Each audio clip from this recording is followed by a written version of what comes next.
Welcome to today's live reading from Brilliant as the Sun, a retelling of Srimad Bhagavatam, Canto 1, The Sages of Naimisharanya. We are going to read from chapter 9 today, Bhishma departs. Om Namo Bhagavate Vasudevaya. Om Namo Bhagavate Vasudevaya.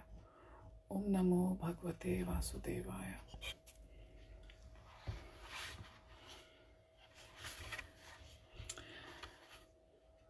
Chapter 9, Bhishma departs. At Krishna's behest, King Yudhishthir receives instructions from the mighty warrior Bhishma, who then leaves this world in Krishna's presence. Chapter 9, verses 1 to 9. Resplendent as like the heavenly treasurer, Kuber Yudhishthir rode on a golden gem-studded chariot, yoked to 16 white horses. His brothers rode behind him on equally magnificent vehicles. Krishna accompanied Arjun on his chariots. Great sages and brahmanas, including Vyasadeva and Dhaumya, walked alongside them as they steadily made their way to where grandfather Bhishma lay on his bed of arrows. Bhishma was attended by many elite sages, including Parshuram, Vasishtha, Gautam, and even Shukadev, who were reciting the Lord's glories. Nearby also sat his old friend Kripacharya. Chapter 9, verses 10 to 11. Hearing the thunderous sounds of their approaching chariots, the sages rose and made way for the Pandavas and Krishna to approach Bhishma. On seeing the Lord, Bhishma was overwhelmed with gratitude. Turning to Kripacharya, he said, "Just see the wonderful causeless mercy of Lord Krishna. See the causeless mercy of Lord Krishna.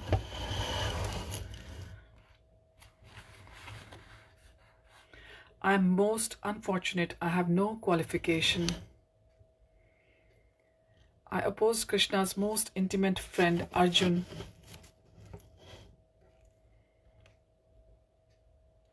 I even tried to kill him. Still, the Lord, who is worshipped by all great sages, is so kind and merciful that he has come to see an abominable person like me at the last point of my life."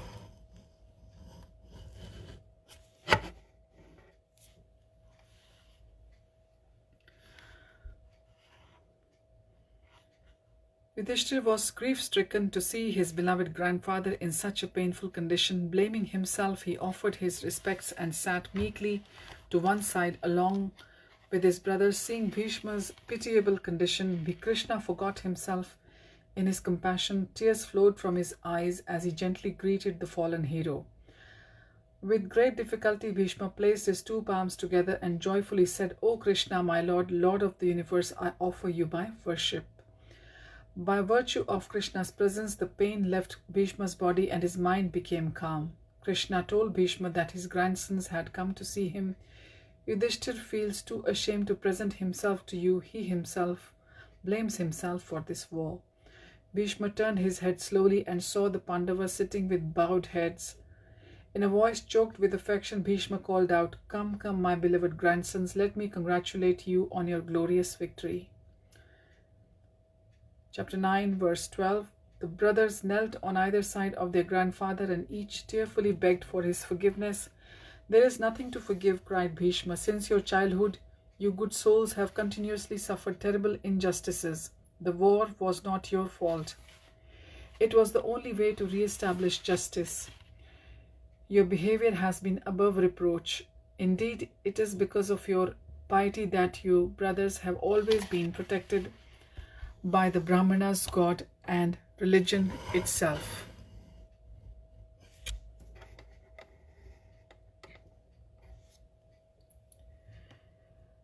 Bhishma closed his eyes, remembering the day the orphan Pandava, this is from verse 13, chapter 9, first reached Hastinapur with their young widowed mother Kunti. After Pandu's death, the sages escorted them to their ancestral home.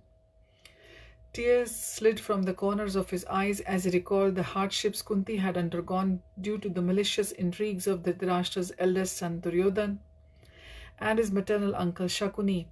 The Pandavas too remembered the various plots to kill them. Duryodhana had not even been pacified when his father gave him half the kingdom. Burning with envy to see the Pandavas prosper, he plotted to cheat them of their half and went on to humiliate them by dishonoring their wife. Poor Kunti, Bhishma said with a sigh, I saw how much she suffered because of the gambling match. Chapter 9, verses 14 to 17.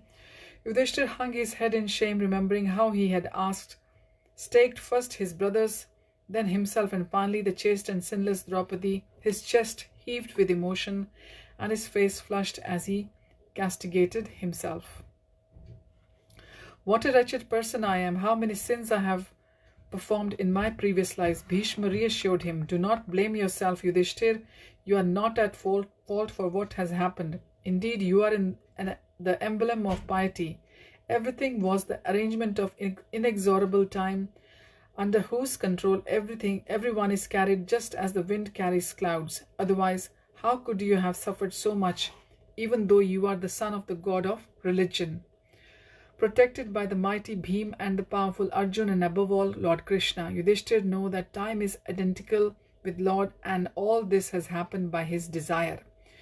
Yudhishthir turned his tear-stained face toward Bhishma. O grandfather, if everything happened by Lord's will, then what is his intent? Bhishma's chuckle turned into a painful cough, and he spat out blood. With difficulty he replied, O king, no one can ascertain the Lord's plan, not even the great gods, Shiva and Brahma. Even the sages' exhaustive philosophical inquiries cannot divine the Lord's purposes. There is no point in asking such a question. Better to just abide by his orders without argument. Yudhishthir's brow furrowed. What does the Lord want me to do? Should I go to the forest and perform penance, or stay in Hastinapur and rule the kingdom? Why are you confused, Yudhishthir? His order is clear. You must unhesitatingly accept the responsibility of ruling and protecting your citizens. How can I be sure that this is his desire? Bhishma's eyes turned toward Krishna, who sat next to Yudhishthir. Because the Supreme Lord sits next to you even as we speak, and he has repeatedly instructed you to assume the throne. Following Bhishma's gaze, Yudhishthir turned his head toward Krishna sitting next to him. His cousin Krishna was the Supreme Lord. He turned back to Bhishma with a look of bafflement. Verse 18, chapter 9. Do not be so surprised, Yudhishthir. Bhishma smiled. Krishna mystifies everyone. Those who want to enjoy separately from him are deluded by his external energy to forget his supreme position. The sun's ray alone directly on Krishna's lotus-like face, enhancing his beauty as he looked lovingly at many devotees.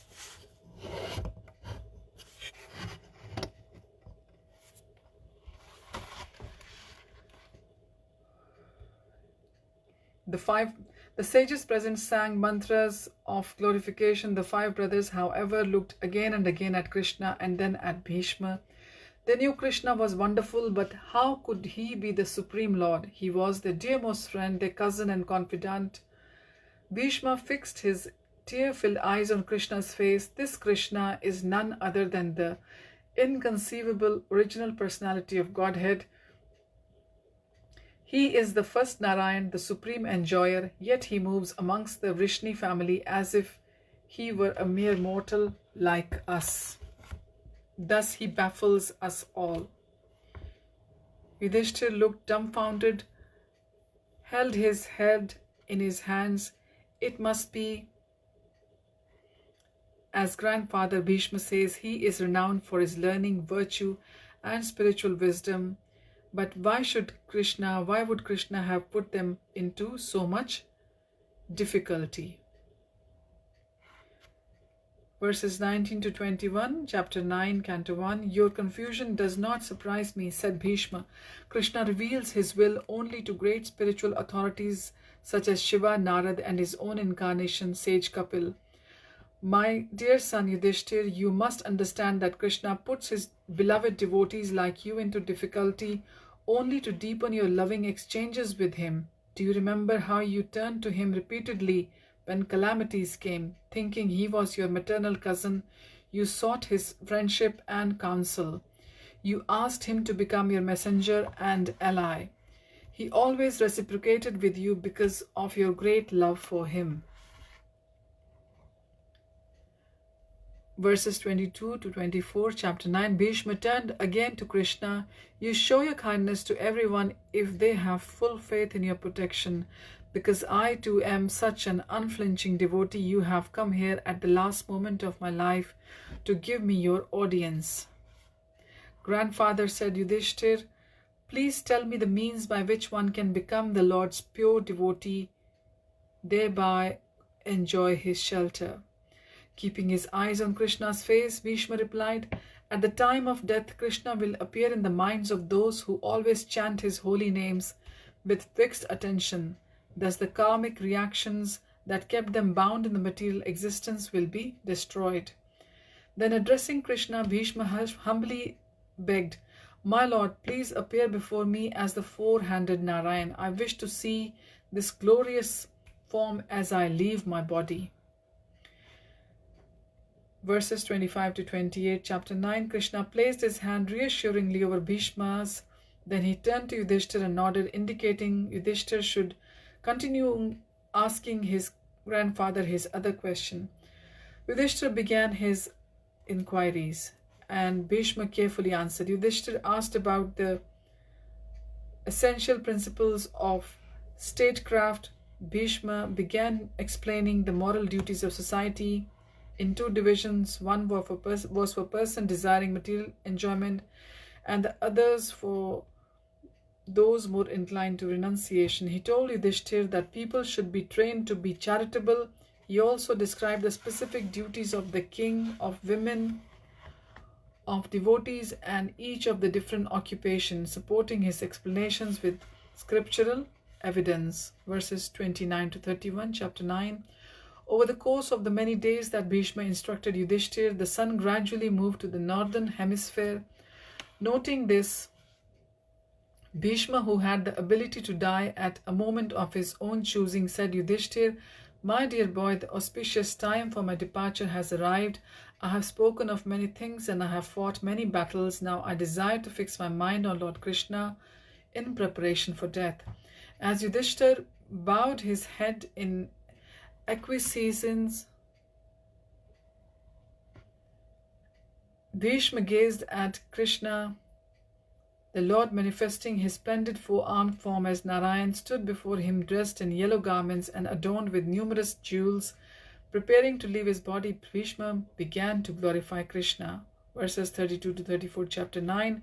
At the end of my life, I desire to exclusively fix my thoughts on your Lord, the creator of the material world.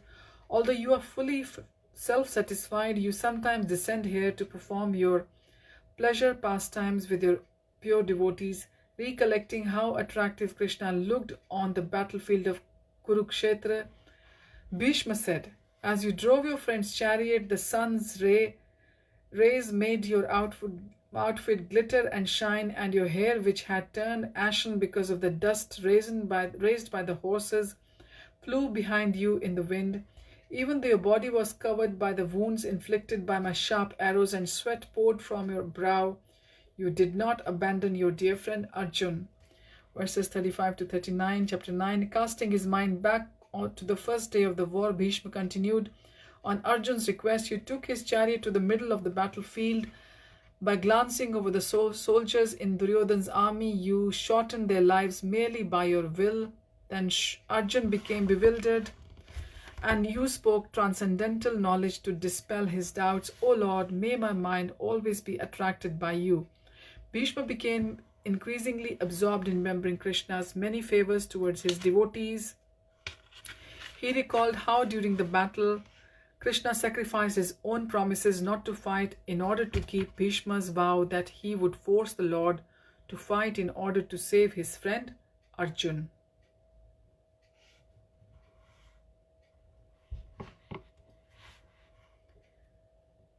You rushed at me in anger as a lion attacks an elephant, Bhishma recalled with a chuckle. Your shield was broken and your body smeared with blood from the wounds inflicted by my arrows, O Krishna. I desired to always behold your beautiful form driving Arjun's chariot, anxious to protect him by all means. All the warriors who died on the battlefield attained your eternal kingdom because of merely seeing your attractive features. Verses 40 to 49. Desiring to attain their blessings, Bhishma remembered Krishna's dearest devotees, the gopis of Vrindavan. You danced and joked with them as equals. He marveled, in truth, no one is your equal. You are the supreme personality of Godhead. All the great sages, gods, and kings of the world acknowledged this truth about you during Yudhishthira's Rajasuya sacrifice. Some people think the Supreme Lord as impersonal, all-pervasive energy known as Brahman, and others think Supreme is the super soul in the hearts of all living beings. Because I have transcended all material duality, I can see that you are the one Supreme Lord.